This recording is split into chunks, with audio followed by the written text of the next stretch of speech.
नमस्कार दोस्तों, हमारा जो आज का जो छोटा सा फैक्ट है वो है तोरण द्वार। जैसा कि आपको दिखाई दे रहा है तोरण द्वार पे 5-6 प्रश्न बनते हैं। तो चलिए फटाफट उसकी शुरुआत करते हैं। कौन कौन से प्रश्न तोरण द्वार को लेकर के एग्जाम में आपके जुड़ सकते हैं, सुनिए। सबसे पहले, तोरण क्या एक वर्गाकार या आयताकार लकड़ी की आकृति की संरचना होती है जिसके ऊपर है तोते के मोर के चित्र बने होते हैं। अब लकड़ी के जो तोरण हैं इनका प्रयोग कब करते हैं? शादी में, विवाह के अवसर पर इनका प्रयोग किया जाता है। लेकिन राजस्थान में तोरण दोस्तों कहाँ के प्रसिद्ध हैं? तो राजस्थान में तोरण कहाँ के प्रसिद्ध हैं? बस्सी गांव चित्तौड़गढ़ के प्रसिद्ध हैं। यहाँ की लकड़ी की चीजें बेवाण है, लकड़ी के बाजोट है, लकड़ी की तीर कमान है, लकड़ी के बेवाण है, लकड़ी के बाजोट है। इसके जो अतिरिक्त पड़ते हैं लकड़ी की जो गणगौर है वो भी प्रसिद्ध है। लकड़ी के तीर कमान बोडी गामा गाम डूंगरपुर के प्रसिद्ध माने जाते हैं। अब बात करते हैं तोरण। तोरण कौन सी देवता का प्रतीक है? दोस्तों एक देवता है जिनका नाम क्या? मामदेव। इनको बरसात के देवता कहते हैं। बरसात की देवी है रूपा दे, मल्लिनाथ जी की पत्नी। बरसात के देवता कौन से हैं? मामदेव हैं। और मामदेव के मंदिर के अंतर्गत है कोई प्रतिमा नहीं होती, खाली क्या रखा होता है? तोरण रखा होता है। तोरण की पूजा की जाती है और मामदेव के मंदिर में तोरण की पूजा करते हैं। मामदेव को प्रसन्न करने के लिए भैंसे की बलि भी दी जाती है। आगे देखते हैं, तोरण लड़की के जो घर का दरवाजा होता है उसके बाहर बंधा होता है। जैसे दूल्हा आता है ना, दूल्हा घर इंटर करता है तो क्या करता है? तलवार से तोरण को टच करता है। इसे क्या बोलते हैं? तोरण मारना कहते हैं, क्योंकि यहां से क्या है, वो फिंगर है, तलवार स्कैन कर लेता है और दूल्हे की एंट्री हो जाती है। यूं कह सकते हैं यहां से उसका चित्तौड़गढ़ जो दुर्ग है वो फतेह हो जाता है। तो इसे किस चीज का प्रतीक मानते हैं दोस्तों? इसे मानते हैं विजय का प्रतीक माना जाता है। और तोरण द्वार के ऊपर है,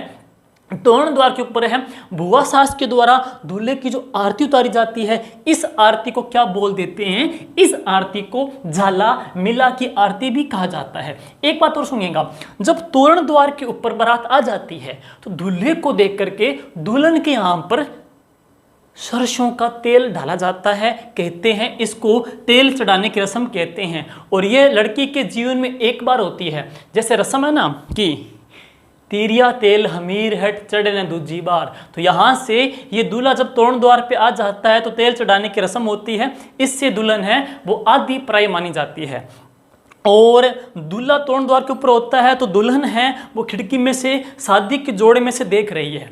शादी के जोड़े में से उसको निहार रही है, उसकी सख्या निहार रही है। और जब देख रही है तो कहते हैं उसी समय के अंतर्गत, नॉर्मल की बात करते हैं, उसी समय के अंतर्गत है उसका सोना बाबू जो इसकी शादी इसके साथ नहीं हो सकी, वो वहाँ पे आता है और क्या कहता है कि यूं सज धज के खड़ी हो, कुछ अलग बात है क्या? यूं सज धज के खड़ी हो, कुछ अलग बात है क्या? यूं सज धज के खड़ी हो, कुछ अलग बात है क्या?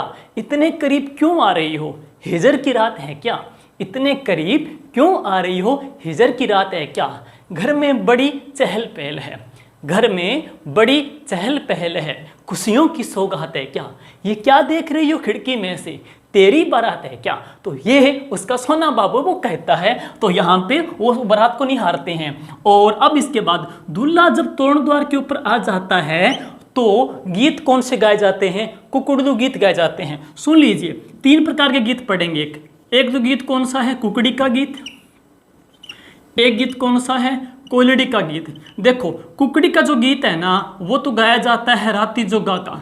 तो राती जोगा का दोस्तों जो अंतिम गीत है वह कौन सा है? कुकड़ी का गीत है। और कुकड़ी की जो प्रथा है वो सांसी जनजाति में प्रचलित है, जिसमें लड़की के चरित्र की पहचान करते हैं। और कोयलड़ी गीत है बेटी की विदाई पे गाया जाता है। तो बेटी की विदाई पे कौन सा गीत गाते हैं? कोयलड़ी। दूल्हा तोरण द्वार के ऊपर खुद को अनकंफर्ट फील करता है, यानी कि बिल्कुल नया होता है, तो बेचारा क्या बन जाता है? कुक्कड़ बन जाता है। तो तोरण द्वार के ऊपर कौन से गीत गाए जाते हैं? कुक्कड़ गीत गाए जाते हैं। तो ये हैं तोरण को लेकर के कुछ महत्वपूर्ण फैक्ट। उम्मीद करते हैं आपका अच्छे से कंठस्थ है, क्लियर हो गया होगा। Thank you. जय हिंद, जय भारत।